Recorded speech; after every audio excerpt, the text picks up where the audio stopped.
Assalamualaikum warahmatullahi wabarakatuh. Rabbi zidni ilma warzuqni fahma amin ya rabbal alamin.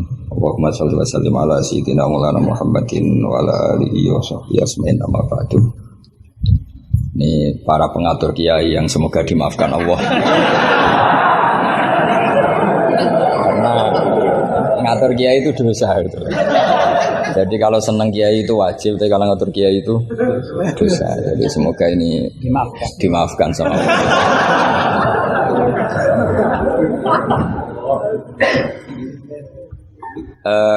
Tentang ini kan jurusannya fikih. Jadi tentu fikih atau usul fikih itu semuanya diambil dari Quran. Bisa dikatakan fiqhul Quran atau minta fasiril Quran, tentu umurun fikih, tentu sesuatu yang terkait dengan apa? Fikih. Semua orang mufassir itu pasti menguasai fikih. Saya itu bisa tafsir seperti ini itu ya barokahnya. Saya itu setengah hafal i'anah. Kalau kamu kan setengah hafal takrib aja enggak. Ini pengasuhnya ini yang siapa ini, yang Pak siapa ini? Pak Khairuddin. Namanya aja sudah salah itu. Khairuddin, api-api agomo. Jadi kalau kamu mangkel sama Khairuddin, bocah kok nakal gitu. Itu kalau diterjemah api-api agomo kok nakal gitu. Jadi ya sudahlah, memang kekacauan itu khasnya dunia ini. Jadi ya biasa aja.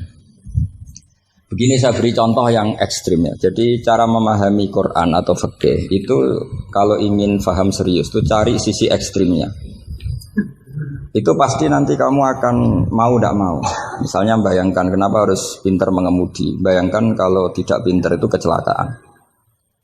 Fikih juga gitu. Kalau kita tidak tahu fikih itu bayangkan paling ekstrim, yaitu tidak dapat ridhonya Allah Subhanahu wa ta'ala. Nah, kenapa demikian? Karena hadan nabiyyu, ini nabi adalah musyarri' atau yang punya otoritas syariat. Sehingga dengan logika itu kalau kita punya kaifiyatul ibadah, cara beribadah sing tukhalifu manhajar rasul, ya yang beda dengan apa? Manhajnya rasul, itu pasti masalah besar. Karena kita berarti musyarri' baru. Maka kritik terhadap qiyas, ini tak anggap mahatali semua. Kritik terhadap qiyas itu apa? Potensi sebagai apa? Musyarri'. Tapi kritik pada faham zahiri ini tak anggap mahatali betulan, karena yang mimpin sudah Khairuddin. Api-api aku. Kacau ini.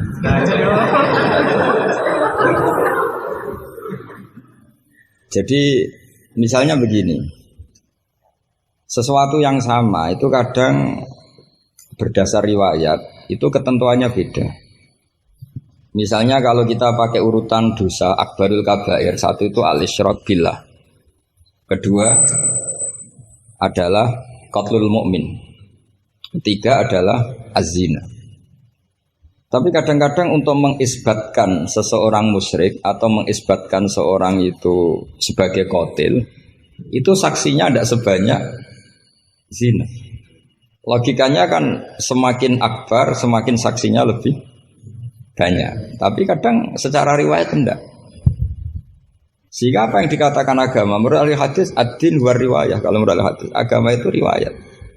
Karena kalau kita melogika, takut kita sebagai musyarri', sebagai penentu lain atau rivalitas dari Nabi dalam membuat aturan apa? Syariat. Oposisi ya kira-kira. Sehingga beragama itu harus riwayat. Nah karena beragama harus riwayat itu, saya termasuk orang yang menghafalkan hadis banyak. Saya tuh hafalan saya hadis itu banyak sekali. Bukan karena ingin lulus ma'adali, itu sudah ada ikhlas kalau ingin S1 barang itu. Tapi ya gak apa-apa, gak ikhlas juga gak apa-apa. Semoga dimaafkan Allah. Tapi saya hafal hadis itu bukan niatnya kayak jenengan ingin jadi apa? S1 terus guru TPQ nanti ketemu banyak ustazah yang cantik itu enggak benar itu niat itu. Tapi memang aturannya seperti itu. Saya beri sekian contoh. Kalau agama itu tidak selalu mengikuti logika kita. Saya beri contoh sosial saja yang mungkin ada ini mic-nya kok terlambat. Ada yang lebih bagus. Ini adalah setelannya. Bawa dengan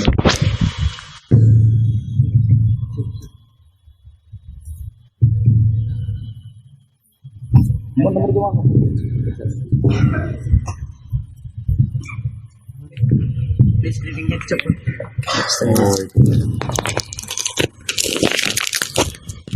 Amin Gus. Ini pengatur dia. Ini ikhlas. Oh ini ikhlas katanya. Bismillah saya teruskan. Saya memberi contoh logika sosial karena ini yang paling mungkin dalam perdebatan ijtihad. Kalau ubudiyah kan kita sudah taslim ya, cara sholat pasti seperti itu. Tapi saya beri contoh sosial. Menurut Anda jujur itu baik apa enggak? Kita pasti mengatakan jujur itu baik. Tapi kebaikan jujur menurut agama itu harus berbasis halal dan haram. Begitu juga senyum, begitu juga komitmen, itu setelah halal haram. Tadi saya sudah bilang sama Gus Hasan Sadili, akhlak itu di bawah hukum. Andai kan senyum itu ibadah, itu orang-orang nakal yang rayu lelaki hidung belang, itu semuanya tukang senyum. Kadang ustadzah sering merengut karena kurang bisyarah atau apa tidak tahu. Nah, nanti kalau senyum itu ibadah berarti mereka lebih sering ibadah karena sering senyum.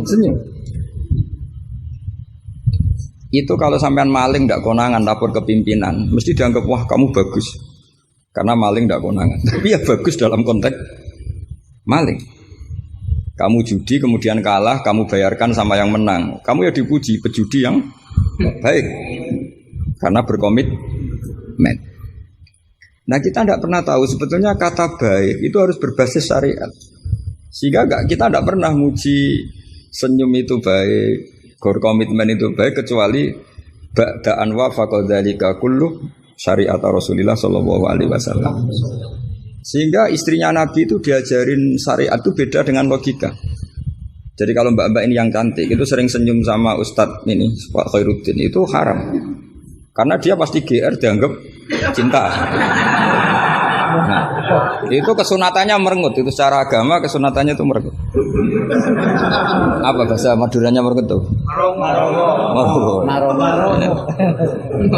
Saya beri contoh. Tidak betapa agama itu riwayat. Ya nisa an-nabi lastunna ka ahadim minan nisa. Ini taqaitunna fala takhdu'na bil qawli fayatma alladhi fi qalbihi marad. Wahai para istrinya Nabi, jika kamu ngomong sama lelaki lain, fala takhdu'na bil qawli, jangan terlalu sopan. Takhdu'na itu dari kata khudu. Karena kesopanan seorang perempuan cantik pada lelaki yang enggak benar itu mesti ditafsirkan yang macam-macam. Jadi kalau mbak-mbak cantik bilang, "Monggo Pak Ustadz Khairuddin mampir ke saya." Wah, pikirannya meskipun Ustadz itu mesti pikirannya kemana-mana. Padahal tujuannya mbak-mbak itu mau tanya bab istikhadah. Tapi ini mesti enggak Khairuddin lagi pasti. Sudah agak-agak Saruddin. Sudah otomatis.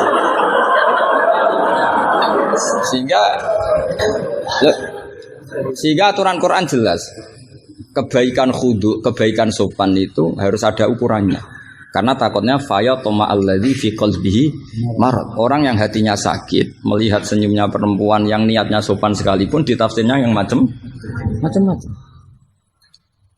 Itu juga fiqhul Quran.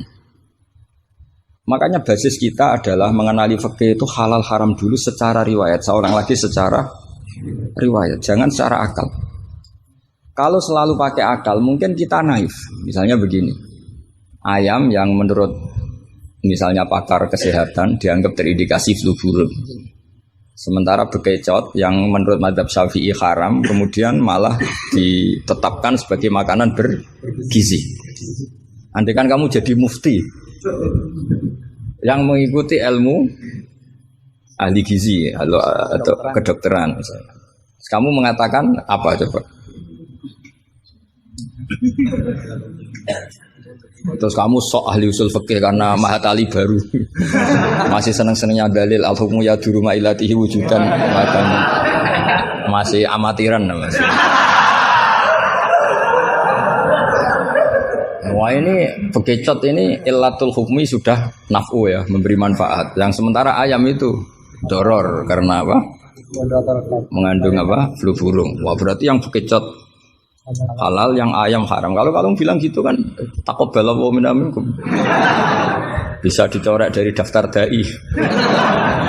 Kalau saya seperti yang dikatakan MC, saya tidak pernah takut suatu saat tercorak apa tidak pernah takut. Karena kita sudah biasa belajar ilmunya wali. Artinya belajar ilmunya wali yang nomor satu cari ridhonya Allah. Saya tidak pernah ingin terkenal. Dan kalau saya terkenal kok termasuk dosa yang menterkenalkan karena saya tidak pernah. Jadi fahisabuhum ya alaihim bukan alayya. Kalau Allah mau menghisab ya yang kurang penggawean itu. Ya kalau yang saya ngajikan itu baik, yang dapat pahala yang terkenalkan itu. Karena mereka sudah tidak bisa dapat pahala lewat alimnya, ya sudah nge-share saja. Daripada niru alimnya berat ya sudah nge-share aja. Ya. Sehingga tadi saya sempat rembukan sama Gus Hasan Sadili. Kenapa Rasulullah itu ngendikan bu istuli utammima makarimul akhlak. Makarimul akhlak itu mutammimah, penyempurna. Tapi setelah basis halal haram. Tanpa itu nggak bisa ada makarimul akhlak. Apa artinya senyum sebagai makarimul akhlak dilakukan fasikoh yang menggoda lelaki? Coba lembaga-lembaga rentenir itu yang cantik-cantik itu tukang senyum enggak? Tapi yang mulang di masjid ngobrai santri jamaah merengut.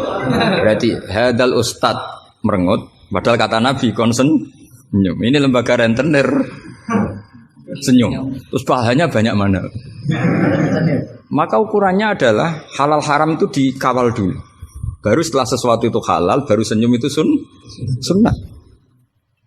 Tapi kalau halalnya saja tidak kena, misalnya perempuan penggoda, perempuan nakal, terus senyum, ya tetap tidak ibadah, kan basisnya dari haram. Gak senyumnya MC ini, kan basisnya sudah ngatur dia itu haram. Itu haram. Jadi harus istighfar itu. Karena basisnya ngatur dia. Coba kiai kok diatur, jangan harus ngisi jam sekian Gus. Ngatur orang tua dia itu nggak boleh. Nggak ada dalam akhlak apa taklim mutalim kiai boleh apa? Ya diatur nggak ada. Makanya ini sebagai percontohan. Saya tahu anak-anak di sini ingin ngatur saya habis isya. Tapi supaya kamu dosanya tidak kebanyakan. Karena ngatur kiai. Nah, saya minta ngaji sekarang. Ternyata sampean nurut. Semoga ini kafarah.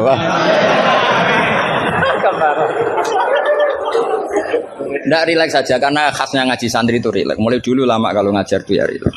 Saya masih ingat jawabannya Mbah Mun. Aku itu sering dikritik orang. Kata Mbah Mun, saya sering dikritik orang kalau ngaji itu guyon. Kamu tahu kan Syekhina Kiai Mbah Mun kalau ngaji kan sering guyon. Banyak kiai khusyuk yang kritik saya. Kiai kok kalau ngaji guyon. Kata Mbah Mun gini, yang nggak bisa guyon itu karena ilmunya pas-pasan. Jadi melihat kitab itu sudah meruntus itu, sudah grogi. Jadi nggak ada waktu untuk guyon. Jadi roh kitab, apalagi dilihat orang banyak, ilmunya kan pas-pasan. Itu pasti nervous dulu itu. Jadi justru kiai guyon itu bukti alim karena masalahnya selesai. Lo coba kalau kamu udah alim ngaji, mbok ahli guyon kayak apa bisa guyon ndak? Oh meriang ini ya jibu taya jubu ini. Sudah pusing. Ini ala kulli mukallafin apa mukallifin sudah pusing lagi. Lama-lama tadi faman mongko sapane wong saraka nyolong sapa man albedo tak ing anduk. Sampai muridnya bingung. Pak, saya punya anak endok. Karena ejaan Latin itu kalau tulisan pegon itu anduk sama endok itu sama. Dia bacanya albedo itu bukan endok tapi apa? Anduk. Terus kata kiainya karena agak mau kalah. Kan sama, nyuri telur ya haram, nyuri anduk ya haram. Karena gak mau kalah ya. Karena temanya mencuri apa? Mencuri endok sama anduk kan sama-sama haram. Yang repot walillahi mulkus samawati wal ardi, Allah punya langit wal ardi lan bom. Karena dia bumi, dia bacanya bom. Ketika diprotes ya sama. Langit dan bom kan ya sama milik Allah. Wah ya repot ya. Ada orang seperti itu. Jadi untuk mengkaji fiqhul Quran itu pastikan status halal haramnya dulu. Tanpa itu basis makarimul akhlak tidak bisa. Seperti tadi, kesunatan senyum bagi seorang perempuan itu harus berbasis halal pada orang yang halal. Kalau ndak ya tadi fala takhdu'ana bil qauli fayatma alladzi fi qalbihi marad. Kalau istrinya Nabi saja punya aturan nggak boleh senyum-senyum baik-baik sama lelaki yang nggak jelas-jelas gitu, apalagi yang nggak istrinya, itu sudah tak tafsirkan. Dia tadi mbak-mbak yang senyum pada Ustadz Khairuddin mau tanya istikhadah tapi mesti GR-nya ini, wah berarti seneng saya. Itu kan parah. Itu fayat ma'alladzi fi qalbihi marad. Kalau marodonya santri paling banter ingin dinikah. Kalau marodonya orang nakal kan lebih dari itu keinginannya itu. Nah makanya ngaji fikih itu harus minimal itu ya mu'in, i'anah itu setengah hafal. Kenapa saya syaratkan setengah hafal? Kata ulama-ulama, belajar ilmu itu gampang. Kata beliau-beliau itu at-ta'ahul lil torfi, ya, belajar sebagian tapi sampai ta'ahul, sampai ahli betul. Semal ihtidak bibagihi. Kemudian dari kamu ahli itu pola-polanya akan kamu ketahui. Karena ilmu itu mesti polanya sama. Ya polanya itu sama. Misalnya begini, hukumnya bohong itu apa? Tidak sama jawab, hukumnya bohong haram. Lah itu termasuk amatir teman. Belajar usul fikihnya amatir. Keliru. Kalau kamu jawab bohong itu ada yang wajib. Ada perempuan mau diperkosa sama orang fasik, lari sembunyi di rumah kamu. Terus orang fasik tadi tanya ke kamu, apa ada perempuan ke sini? Kamu wajib bohong atau wajib jujur? Wajib bohong. Makanya ini salah asuh ini mesti dulunya. Maka kalau dalam analisis usul fikih al-kitsbu ya'tarihil ahkam al-khamsah. Dalam bohong pun ada ahkam al-khamsah. Dan itu Nabi sudah memberi isyarat. Tidak termasuk bohong orang yang mendamaikan dua kelompok. Ada sekian contoh yang bohong itu enggak dihitung dosa. Makanya hadad din ini butuh riwayat. Kalau menurut logika bohong itu haram. Tapi misalnya ada seseorang fasikoh, misalnya lonte nakal, janjian sama hidung belang, malam ini tak booking kamu tak bayar, itu wajib nepati apa wajib ingkar itu Pak? Kalau kamu bilang nepati janji itu wajib, berarti ini wajib. Maka saya bilang tadi, saya bukan sama Gus Sadeli, coba ajarkan bahwa baiknya nepati janji, baiknya senyum itu harus berbasis halal dulu. Kalau senyum yang melakukan perayu fasikoh, ya jadinya haram. Nepati janji yang melakukan fasikoh ya jadinya haram karena janjian untuk melakukan perzinaan misalnya. Nah ini kamu harusnya fikihnya Mahatali harus seperti itu. Jangan nurut Pak Khairuddin ini amatir. Masalah. Masa kenal saya baru ini sudah ngatur. Ini harus sepakat yang ngatur kiai itu dosa. Wong guru saya aja jarang ngatur saya kok orang lain ngatur.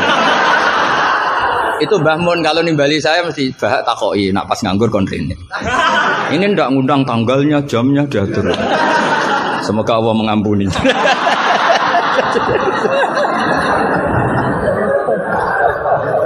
Ndak supaya Anda sadar bahwa di balik aturan-aturan prosedur juga aturan etika bainal ulama. Oke, aturan prosedur saya harus ngisi jam sekian. Itu aturan prosedur. Tapi aturan prosedur ini tidak mengalahkan hukum taklim mutalim.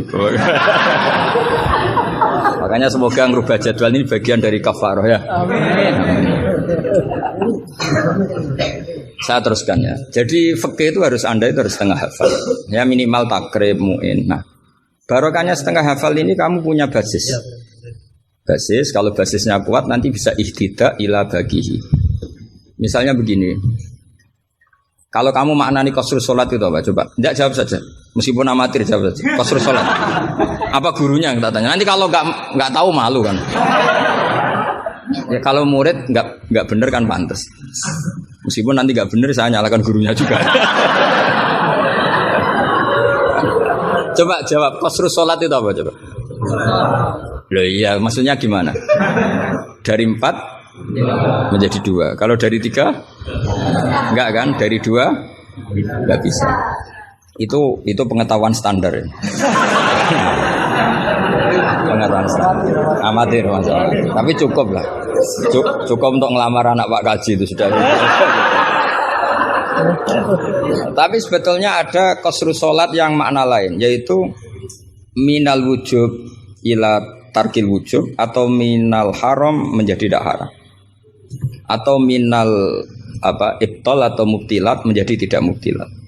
Karena ayat itu turun ketika perang.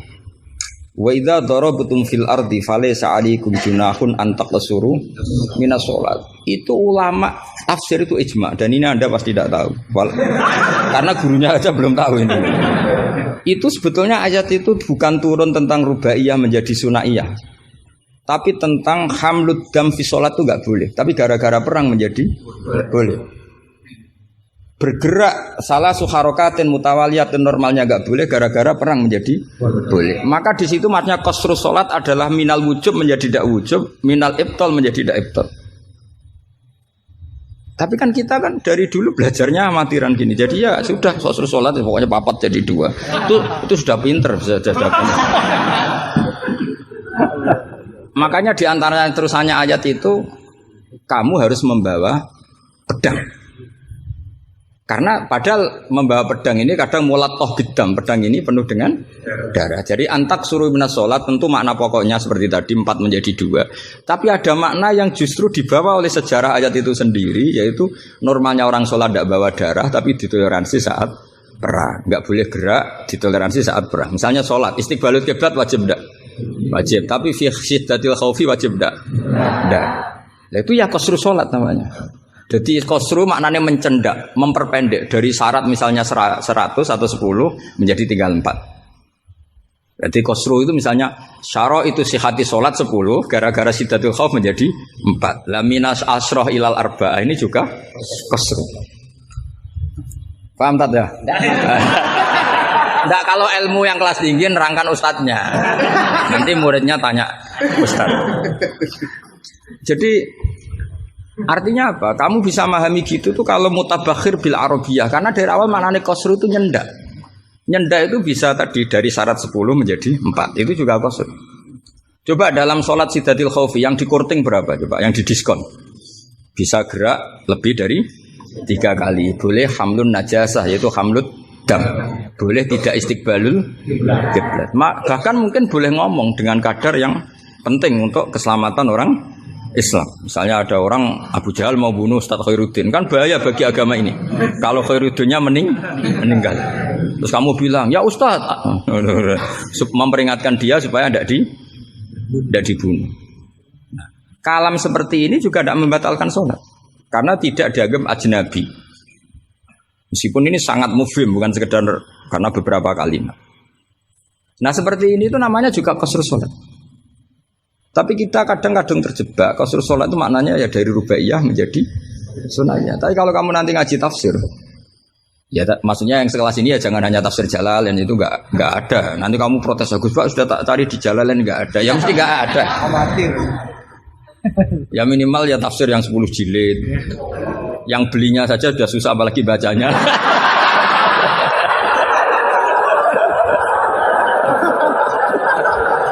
Ya kan, yang belinya aja sudah susah apalagi baca. Tapi kan sekarang ada. Ya, kalau pakai Maktabah Syamilah itu kitab bakhil itu namanya. Orang kok gak mau modal itu.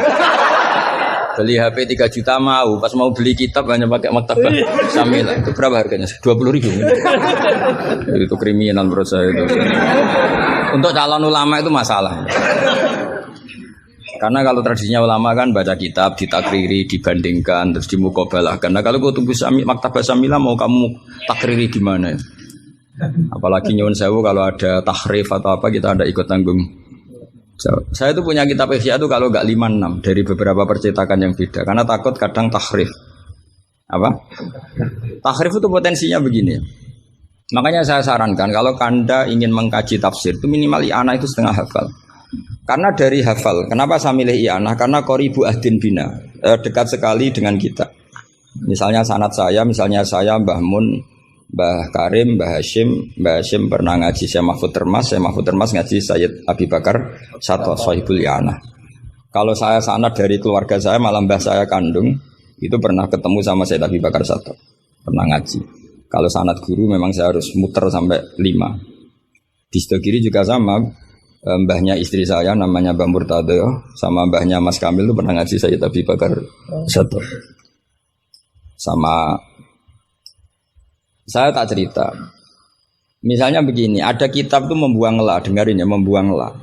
Itu kalau Anda yang hanya belajar di Mahatali seperti ini, mungkin buang la itu aneh, karena la itu kata inti, tidak itu kan kata inti. Tapi di orang Arab, buang la itu biasa. Jika tafsir Jalalain selalu mengatakan la uqsimu bihadzal balad, la uqsimu biyaumil qiyamah, la zaidatun, la difonis ya zaidah. Wong la itu maknanya tidak kok dikatakan zaidah. Karena memang dalam muhawaratul Arab atau muhadatsatul Arab, mereka bilang la wawa. Orang Arab itu kalau bilang wawa itu enggak marem kalau tidak dimuqaddimai la wawa. Sehingga la difonis zaidah. Tapi problem dikatakan zaidah begini, apa betul iya? Karena kebalikannya juga ada. La itu ada tapi di lafaz tidak ada. Maksudnya di lafaz tidak tertera. Misalnya wa'alal ladzina yutiqunahu fidyatun ta'amu miskin. Coba kalau kamu maknani tanpa la, orang yang mampu puasa pun enggak maknani tanpa la. Makanya tadi mukadimah saya kan kalau ingin belajar ilmu cari sisi ekstrimnya. Misalnya kalau kamu kangkang itu jelek, bayangkan kalau untuk cah jelek, tahu-tahu anak kamu jelek banget gitu. Itu kan cari sisi ekstrimnya.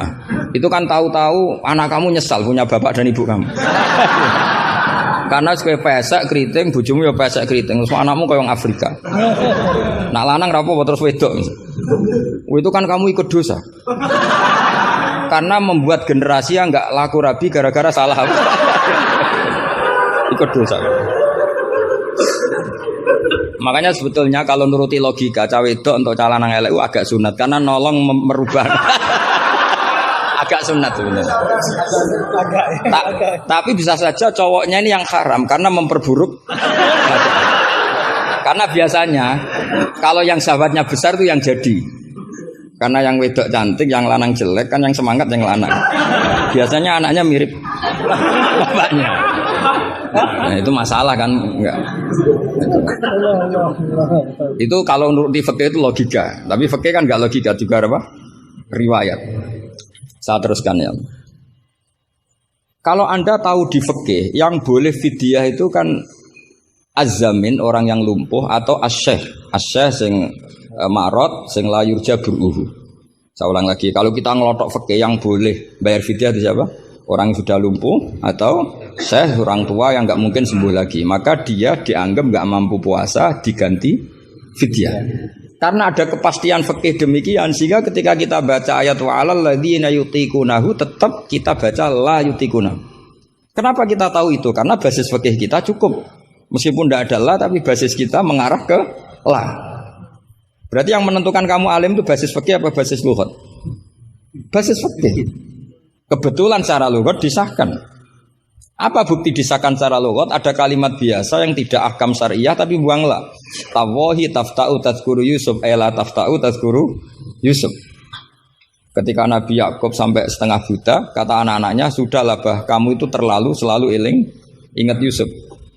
Tawahi tafta'u ela tafta'u artinya ada membuanglah di dialog-dialog biasa. Kalau dalam dialog biasa bisa dibuang, maka dalam hukum juga bisa dibuang kayak wa'alal ladzina yutiqunahu fidyatun ta'am miskin ela yutiquna. Ada lagi contoh yang mesti membuang lah. Ini mujma'alah pasti. Maksudnya secara makna pasti mujma'alah.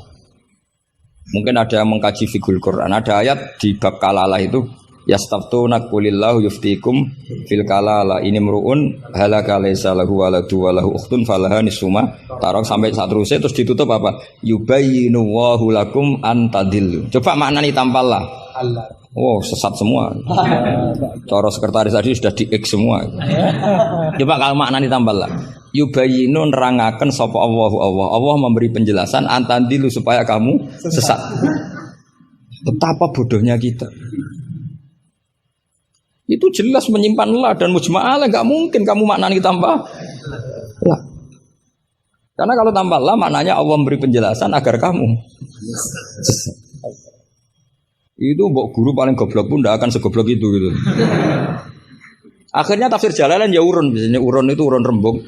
An sama ta terus dikasih la ya, biasanya tafsir Jalalain kan gitu. An terus dipotong ditambahi la. La ini di luar kurung karena enggak Quran, yang dalam kurung Qurannya terus la itu urunnya Imam Suyuti atau tafsir Jalal. Pasti maknanya musma'aleh membuang la. Nah, kalau ada yang tidak membuang la pasti punya solusi lain yang maknanya sama. Misalnya gini.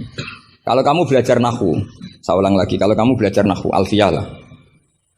Saya tuh alfiyah juga sarahnya itu setengah hafal karena saya butuh paham. Ya butuh paham. Kamu milih mana buang la sama buang mudhof? Populer mana di nahwu? Ulama nahwu ada yang milih lebih populer buang mudhof. Misalnya was'alil qaryah was'al ahlal qaryah. Ya misalnya gitu. Nah makanya ulama daripada buang la itu gak pati lughatun ma'rufah, gak pati begitu dikenal, milih buang mudhof. Artinya terus bilang gini, yubayyinu wa lakum karahiyata antadillu. Allah memberi penjelasan karena Allah tidak suka kalau kamu sesat. Terus karohiyah dibuang. Nah ini kan urusan makna, urusan pilihan lughat, tapi semuanya sepakat maknanya harus seperti itu. Tapi ada yang milih buang la, ada yang milih buang mudhof. Lah kira-kira secara rasa nahwu kamu milih mana coba? Wong kowe ram lagi saiki kok milih. Tapi tetap kita tahu, nggak mungkin yang dimaksud Allah memberi penjelasan agar kamu sesat. Kalau menurut saya pribadi suka buang mudhof karena lebih familiar. Memang buang mudhof di bahasa Arab itu familiar. Bukti paling gampang itu di bab taukid. Di bab taukid kalau kamu ngaji nahwu bab taukid. Ja'a zaitun nafsuhu apa? Ja'a zaitun nafsuhu atau ja'a zaitun ainuru. Itu semua ahli nahwu mesti bilang begini. Yang ahli loh ya, enggak sampean, yang ahli nahwu pasti bilang begini. Taukid itu dipentingkan untuk memastikan hadal kalam la yahtamilu mudhofan. Bahwa kalam ini tidak terjadi pembuangan mudhof. Karena kalau dalam bahasa Arab ja'a zaitun bisa saja ja'a gulamu zaitin atau katibu zaitin atau tilmizu zaitin. Sampai butuh taukid itu saking seringnya di bahasa Arab itu ada buang mudhof, sehingga orang Arab kalau ingin memastikan Zaid sendiri yang datang harus ngomong ja'a zaitun nafsuhu. Karena kalau zaitun saja bisa artinya katibu zaitin atau gulamu zaitin. Berarti buang mudhof populer enggak? Populer sekali sampai ada bab taukid untuk menghilangkan kemungkinan itu. Saking seringnya apa? Saking sering. Itu kalau kangkang sedang gaya itu kan wasa rabi keluarga Ki Asad. Baru tanya, keluarga yang mana? Ponakannya apa cucunya? Enggak, candalem gitu. Karena gue gaya-gayanan kan harus ngomong seperti itu gitu. Nah, sehingga dalam level ekstrim ilmu kalam atau ilmu tauhid, saya ulang lagi, saya mukadimahnya tetap sama ya. Cari sisi ekstrim dalam mengkaji satu ilmu, ya cari sisi ekstrim. Misalnya kalau kita tidak buang mudhof, kamu bisa nggak maknani ini secara ilmu kalam atau ilmu tauhid? Wajah rabbuka wal malaku soffan. Coba maknani tanpa buang mudhof. Kaya Allah kaya dirijen. Wajah alan teko sapa rabbuka pangeran sira wal malaikatu lan wal malaku lan malaikat oleh teko soffan hale baris-baris. Dadi sok kiamat itu Allah berbaris. Kriminal enggak kalau dalam ilmu tauhid seperti itu? Kriminal kan karena di sini ada tasbihu wa bil khalqi, menyerupakan Allah dengan makhluk. Atau ayat yang lebih ekstrim lagi. Hal yang zuruna illa satruse illa ayatiyahumu wa fi dzulalim minal ghamam. Allah datang di segumpalan awan. Coba kalau maknani tanpa buang mudhof. Berarti kan ada takayuf membayangkan Allah itu kayak makhluk. Jadi bayangkan kiamat Allah baris di depan sebagai pimpinan garis, terus malaikat di wong ayat terus dalile qala ta'ala wa ja'a rabbuka wal malaku. Iku salah maknane tak goblok wonge kan gitu mesti orang itu. Sehingga mau tidak mau kita takwil. Rabbuka di sini rasulu rabbik. Sama lihat di tafsir ahli sunnah wal jamaah. Rabbuka rasulu rabbik atau amru rabbik. Saat itu datang perintah Tuhanmu yang mengharuskan para malaikat berbaris. Bukan Rabbuka dengan arti zat. Karena Allah sebagai zat la yahullu fi makanin. Allah wajib mukhalafatul hawadits. Nah, kalau Mahat Ali mau mengkaji fikih itu juga harus mengkaji lughat. Saya itu mengkaji kitab usul fikih banyak, Lubul Usul, Jamul Jawami. Itu di separuh akhir pasti tentang lau itu kayak apa, inna kayak apa, ka'anna, ya Mbak. Nah orang yang kebangetan berarti khatam aja. Karena nggak bisa kita mengkaji usul fikih tanpa tahu aturan-aturan lughat karena ilmu itu didapatkan dari Quran dan Quran adalah wa innahu latanzilu rabbil alamin nazala bihir ruhul amin ala qalbika litakuna minal munzirin bilisanin arabi mubin. Jadi hadal Quran al-lisanul arabi. Kamu enggak tahu lughat enggak bisa. Makanya pernah ada khotib amatir, ya tentu khotib ini amatir. Kalau ketemu saya pasti tak PHK ya. Atau tak penjara lah malah. Bukan sekedar tak PHK tapi tak penjara. Itu ada khotib amatir mendalil ketika khutbah. Yaitu dia mungkin saking gobloknya atau khotib pesenan karena nggak tahu lah pokoknya. Atau ya baru habis dimari istri jadi goblok. Karena penyumbang kegoblokan para kiai itu istrinya kan. Itu sudah jelas. Itu kata Pak Said itu. Mau kiai pinter kaya apa, profesor pinter kaya apa. Ini kalau kata Pak Hasyim Muzadi itu masyhur ya. Ini ada ponaknya ya. Banyak profesor yang menjadi goblok karena apa? Istrinya. Jadi sudah belajar teori macam-macam, pas mau ke kampus dibentak istrinya. Itu sudah di kampus blank. Hilang gitu. Kiai juga gitu, ilmu sudah disiapkan mau dibentak sudah tuntas. Itu saya punya cerita dari bapak. Dulu para kiai itu pernah ngaji di dalam di rumah. Bareng kiai itu biasanya kalau pas latihan kiai itu rezekinya kan belum lancar. Karena ya biasalah diuji sama Allah. Dia agak-agak miskin atau ya miskin betul. Itu istrinya kan marah-marah. Karena ngajinya di rumah itu sampai istrinya santrinya tuh dengar. Yus kono anakmu pakani kitab. Maksudnya itu. Wong wayahe blonjo kok tetep ngaji gitu.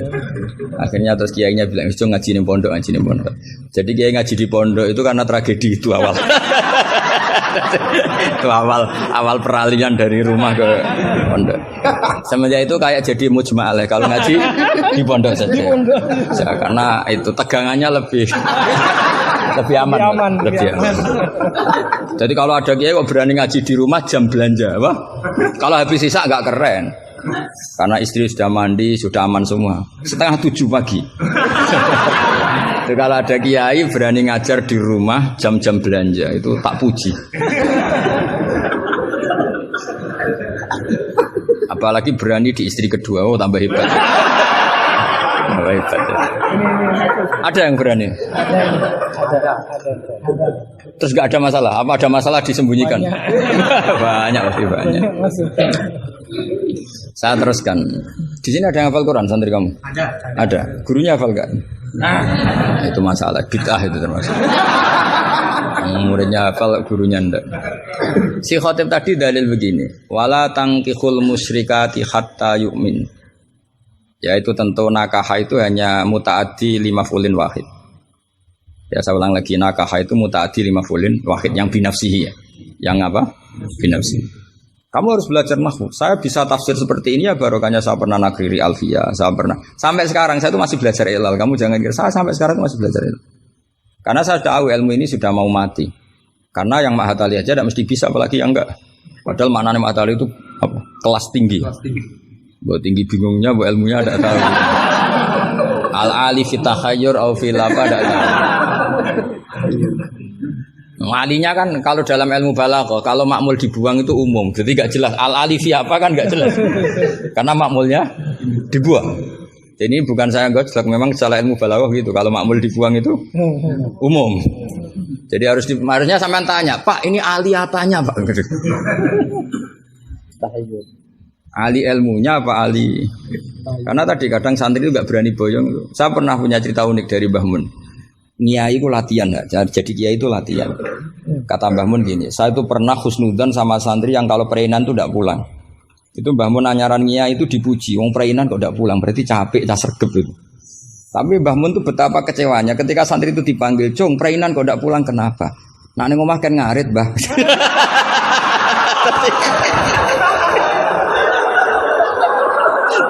Jadi artinya Mbah Mun tuh kecewa karena khusnudzannya itu enggak tembus gitu. Nah, bisa saja sampai meneruskan Mahatali itu bukan karena nyari ilmu. Ning omahe wopo gitu.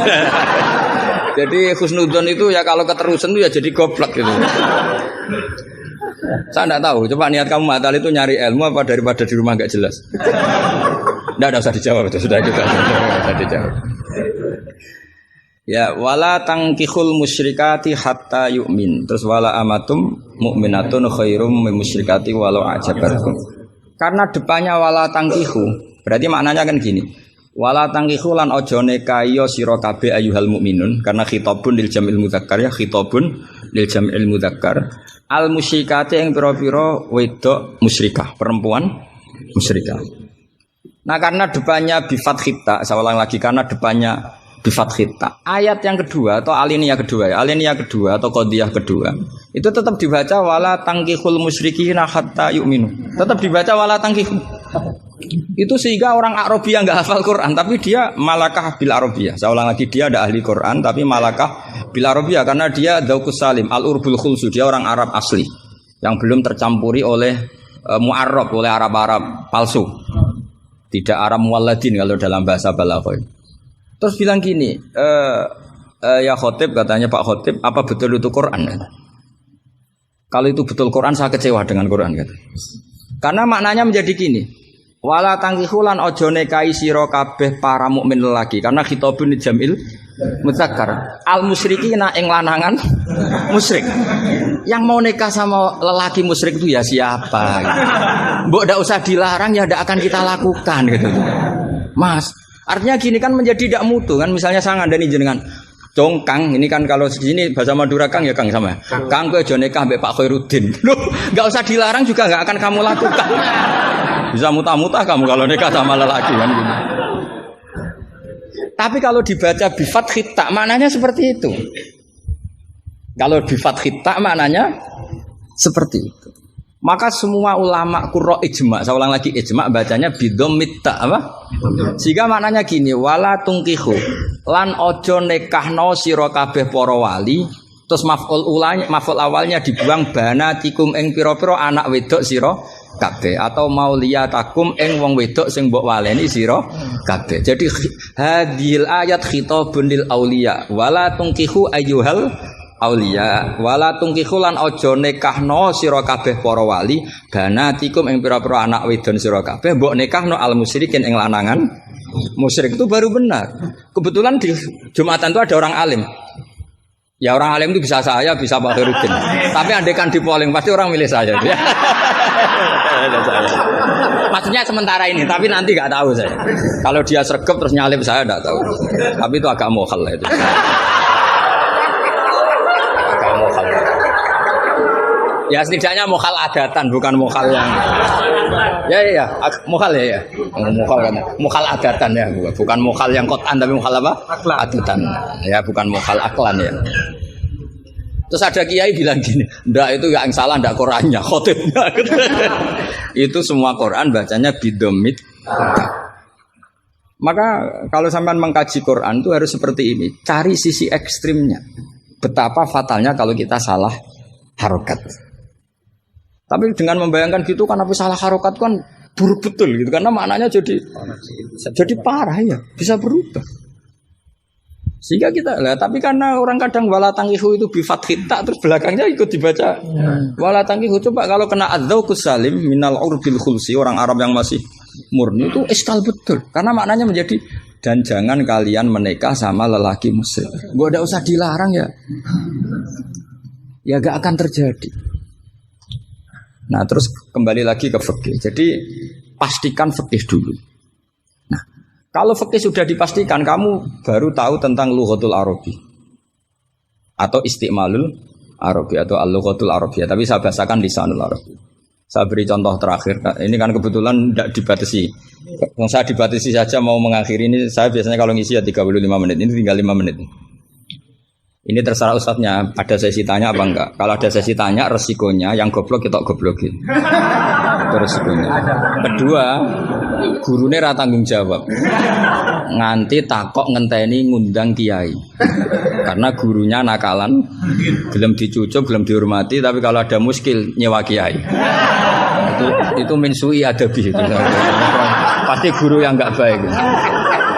Dicucup mau, dihormati mau. Ketika ditanya, udah Gus aja. Itu ndak akhlak yang baik. Itu ndak akhlak yang baik. Lo tanyakan siapa saja itu akhlak yang nggak baik seperti itu, ndak akhlak yang baik. Tapi kalau akhlak nggak baik itu kita ikhlaskan terjadi ya monggo. Tapi saya maafkan.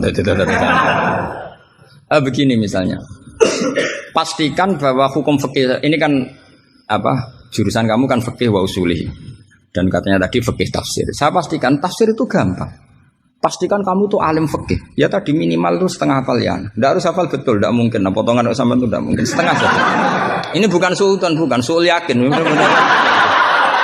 sul yakin. Kalau sultan masih baik, ya. Sul yakin. Loh, sama tidak usah tersinggung, biasa aja. Wong saya hanya ngomong, hati saya tetap husnudzon. Bedanya ulama sama enggak gitu. Ulama itu rileks tapi hatinya salimal qalbi, salimas sarirah. Kalau orang munafik lisannya bagus tapi hatinya jelek. Jadi kalau saya lisannya bagus, terlalu bagus malah bahaya. Karena khasnya orang munafik tuh lisannya bagus. Wah, saya ngawur itu masih ada ilmunya.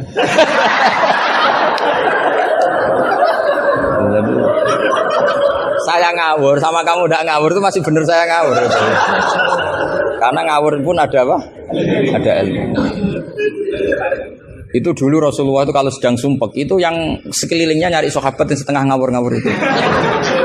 Karena Abu Bakar itu terlalu sopan untuk bisa bikin Rasulullah tertawa. Umar ya gitu. Makanya ketika Rasulullah sumpek itu hazin itu kelihatan suya karena yang dipikir banyak tentu Rasulullah termasuk mikir sampean.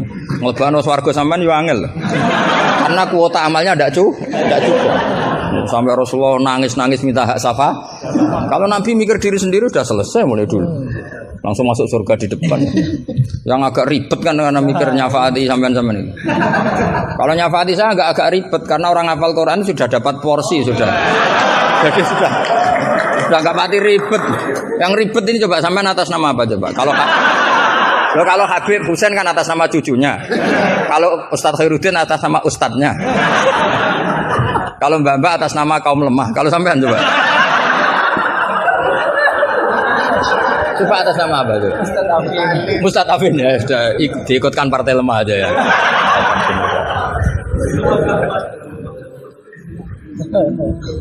Saya teruskan ya. Pastikan hukum itu secara fikih. Apa? Kalau secara fikih kamu sudah hafal, nanti menakwil Quran, takwil itu bisa maknanya tafsir, bisa maknanya tahmil. Nanti saya jelaskan. Itu pasti gampang. Misalnya begini. Muharramatun nikah itu ada berapa coba? Kan ada 7 yang bin nasab. Ya muharramat itu kan ada 3 sebenarnya. Muharramat bin nasab jumlahnya berapa? 7. Ada muharramat birodok jumlahnya juga 7. Ada muharramat bil musoharoh karena bisanan. Ya karena apa? Terus yang terakhir ada haram min khaisul jam'u tapi tidak min khaisun nikah. Ya haram min khaisul jam'u tapi tidak haram min khaisun nikah. Kayak kamu nikah mbaknya otomatis nggak boleh nikahi adiknya selagi masih sah dengan mbaknya. Makanya nunggu mbaknya mati jadi urusannya. Itu kalau mbaknya mati betul nggak tahu saya itu. Semoga nggak karena apa-apa takdir. Tapi kalau adiknya cantik mbaknya jelek kok mati dulu. Itu kasat reserse bisa nyelidiki itu. Ya itu ya kita pastikan begitu dulu. Ya itu pastikan. Sehingga kamu hafal muharramat bin nasab kalau menurut bahasa Arab itu ada 7. Yaitu siapa? Ummahatukum khurimat alaikum ummahatukum wa banatukum wa akhwatukum wa ammatukum wa kholatukum wa banatul akhi. Jadi kalau orang Arab bilang itu 7, tapi kalau orang Jawa cukup 4. Apa? 4 karena orang Jawa hanya ngitung ibu, putri, saudara, bule hanya 4. Karena orang Jawa bule dari bapak atau ibu namanya juga bule. Kalau orang Arab bilang dari bapak ammah, dari ibu khola, maka menjadi 5. Orang Jawa hanya bilang keponakan, apa? Keponakan. Orang Arab bilang banatul akhi, banatul ukhti. Jadi kalau orang Jawa bilang lebih simpel karena ammah sama ya karena sama ammah sama khola dihitung 1 ya kan? Bule, ponakan dihitung 1. Sementara di Arab dihitung 2. Terus rodok, terus tadi musoharo. Terus min haisul jam'u. Kita ketika ngaji takrib, jam'u itu diteruskan. Tidak sah menjam'u baina mahromaini. Tidak diresaksikan bainal ukhtaini, tapi baina mahromaini. Tidak boleh menikahi perempuan yang ada hubungan mahram. Pengandaiannya gimana? Imro'atani sing law furidot ikhdahuma dzakaron tidak boleh nikah. Jadi yang dikatakan dua mahram apa? Dua perempuan yang andekan salah satunya lelaki tetap haram nikah. Berarti misalnya apa? Mbak sama adik, andekan salah satu lelaki kan enggak boleh nikah. Keponakan sama bule, andekan sang satu lelaki kan enggak boleh nikah. Perempuan dengan mbahnya, andekan salah satu lelaki kan enggak boleh nikah. Nah, tapi Quran hanya ngendikan wa antasma'u bainal ukhtaini illa ma qad salaf. Tidak boleh mengumpulkan dua saudara.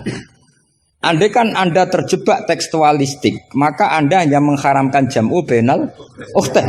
Dan itu bahaya betul secara fikih, kriminal besar. Ya. Karena kamu berarti menghalalkan orang menikahi perempuan berbarengan dengan bulenya. Kadang kan bulenya juga masih cantik. Ya, atau misalnya yang kamu nikahi umur 17, 18, bulenya umur 30. Terus cantik bulenya. Terus bulenya sekalian gitu. Atau nikahi bulenya terus ponakannya cantik. Kalau sama banyak kayak enggak ya. Kan 17 versus 70. Jadi enggak usah dilarang, kayaknya keterlaluan lah, bayangkan apa? Al-jam'u bainal mar'ah wa jaddatiha. Itu nunggu kelainan maksudnya itu. Nah, pertanyaannya begini. Kalau Anda tidak mahir bil fikhi, saya ulang lagi, Anda tidak mahir bil fikhi, maka ayat wa antasma'u bainal ukhtain termasuk ayat muskilah. Atau Anda tidak mahir bil fikih, bahkan Anda ifta secara menyesatkan. Yang haram itu jam'u bainal ukhtain karena itu yang mansus di Quran. Kalau bainal mar'ah wa ammatiyah enggak ada di Quran, wa kholatiyah enggak ada. Itu sesat dan itu wajib diboyong kalau pondok sini. Wajib diboyong dan harus enggak dapat tiket ke surga itu. Kecuali tobat ya tentu, kecuali. Maka ajaran kita enggak boleh orang terjebak tekstualistik, harus ada ilmu usul fikih. Nah, barokahnya kamu hafal fikih tadi, maka ayat wa antasma'u bainal ukhtain kamu fikih ini min itlaqil ba'di wa iradatil kul. Jadi ketika Allah mengatakan ukhtain adalah melafatkan ba'dun min afrodil muharramat tapi wa iradatil kul. Jadi ukhtain bukan dengan makna dua bersaudara tapi fardun min afrodil jam'i bainal muharramat. Dong ya. Jadi coba artinya kamu bisa maknani itu karena kemahiran dalam fikih sehingga tidak terjebak bainal ukhtain. Makanya zaman Nabi Sugeng itu sudah menambahkan wala bainal mar'ati wa ammatiha wala bainal mar'ati wa kholatiha. Tapi Nabi memang enggak menambahkan wa jaddatiha. Karena Nabi tadi itu tahulah kalau itu hanya orang enggak waras yang bayangkan. Kan enggak usah dilarang juga pasti orang enggak akan melakukan itu. Kan misalnya yang kamu nikah kan rata-rata umur 20, mbahnya umur berapa coba? Ya sudah 70 kan? Enggak usah dilarang juga agak kebayang kan? Ya nunggu gak waras dulu kalau sampai kepikiran nikah ibahnya juga itu. Jangan bukalap ini katanya. Nah, jadi saya ulang lagi ya, kalau kamu ingin mengkaji apa? Tafsir ya, pastikan fikih itu ngelotok andori kolbi. Sehingga lafat-lafat yang meskipun muhim itu memberi salah cipta. Cara kiye kan ini apa kalau muhim? Kayak Jawa maknane muhimun, lafat yang maringi salah cipta.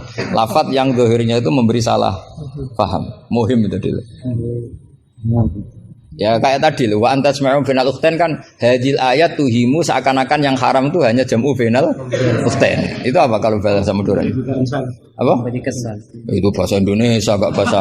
Itu bangsa Indonesia, ada bangsa Madura yang menurut bangsa Madura itu. Kalau tadi makna bangsa Indonesia bukan. Pokoknya seperti itu. Jadi kepastian, makanya menurut saya tradisi guru-guru kita ya mulai Mbah As'ad, mulai sekarang ada Gus Azaim, mulai dulu ada semuanya lah, ada Gus Fawaid. Tradisi guru kita ini sudah benar. Orang itu enggak boleh belajar tafsir Jalalain sebelum belajar mabadi fikih, pesolatan, sulam taufik, sulam safinah. Sekarang itu termasuk minal fitan besar, termasuk fitnah besar sekarang. Orang belum belajar apa-apa langsung belajar tafsir.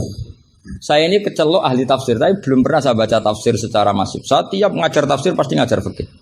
Saya sampai sekarang masih ngajar Muhadzab, ngajar Fathul Wahab. Bahkan kitab terkecil fikih pun saya ajarkan, yaitu Sulam Taufik. Saya ngaji tafsir hanya 2 minggu sekali. Itu pun saya mesti ngomong fikih. Karena takut tadi. Takut orang-orang itu hanya ngomong tafsir, tidak ngomong apa? Fikih. Itu termasuk ngaji khasah tafsir itu mesti ngomong fikih. Bahkan Pak Quraisyihab, Profesor Quraisyihab mengagumi saya dari segi saya selalu ngomong fikih. Karena tadi gak kebayang tafsir ini kalau gak dikawal fikih. Coba misalnya harus wa antas mau binal ukhtan, terus kamu secara lama bilang, oh ini jelas Allah hanya mengharamkan binal ukhtan. Kalau boleh kan ya masih cantik. Waduh. Itu kalau saya jadi kiainya, saya langsung sujud sama Allah, ya Allah jangan kasih tiket surga. Bukan sekedar tak boyong. Kalau tak boyong masih bagus. Tapi kalau kita ngelotok fikih, secara fikih sudah angzuhri qalbin pasti tahu. Hadil ayat ini cara balaghah min itlaqil ba'di wa iradatil kul. Jadi ketika Allah menyebut bainal ukhtain mewakili makna bainal mahramin. Apa? Bainal mahram. Itu kan sama seperti Nabi ketika tawaf cung yo ning Hajar Aswad. Manane ya semua Ka'bah. Ora kok kowe mau bengi Hajar apa? Hajar Aswad. Itu biasa dalam bahasa Arab seperti itu. Sama seperti Nabi, orang baik adalah yang memegangi anak yatim, ngelus-ngelus kepala anak yatim. Kayak ngelus-ngelus tok bisa wong akeh. Maksudnya ngelus-ngelus itu bukti tarohum apa?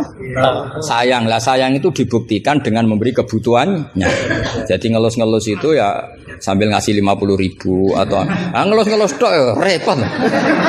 Iki kiai aneh cah yatim dikumpul kok. Dilus-lus tok karena hadisnya mau masyhur sil yatim. Ya ada seperti itu, maswi wa ibaratun anit tarohum. Wa tarohum ya min ayakuna infaqon aw ghairu infaq. Ya harus seperti itu mau tidak mau. Kan makanya terus di pondok-pondok diajarkan balaghah. Kalau enggak diajarkan balaghah repot. Coba kalau kamu enggak ngaji balaghah. Ayat ini maknanya arah kamu masuk neraka, tak jamin masuk neraka. Nanti tak pesankan Imam siapa? Malaikat ya, bagian ngurusin neraka. Tak suruh mendaftar di depan itu kan. Coba kamu maknani tanpa balaghah. Yukhadi'una wa huwa khadi'uhum coba. Yukhadi'una bodoni sapa wong akeh Allah ing apa. Wa huwa lan utai Allah yukhadi'u bodoni mereka ya coba. Wah, tadi mereka menipu Allah apa balas? Kan kacau kan. Seperti itu ulama balaghah sepakat ini mimbabil musyakalah apa mimbabil musyakalah karena mereka menipu Allah maka musyakalahnya dikatakan wahwa khadihum tapi dengan makna yang berbeda. Jadi maknanya wahwa Allah khadihum yang membalas tipuan mereka. Padahal kata membalas itu udah ada di situ. Tapi kalau kamu maknani khadihum dan Allah menipu mereka berarti kamu nyifati Allah sebagai itu kafir berat itu. Bukan kafir ringan itu. Nah makanya kalau kamu mau belajar balaghah cari sesi ekstrimnya. Betapa bahayanya kalau tidak belajar balaghah maka wa khadihum kamu akan salah makna. Juga begitu juga di wa antas mau bainal.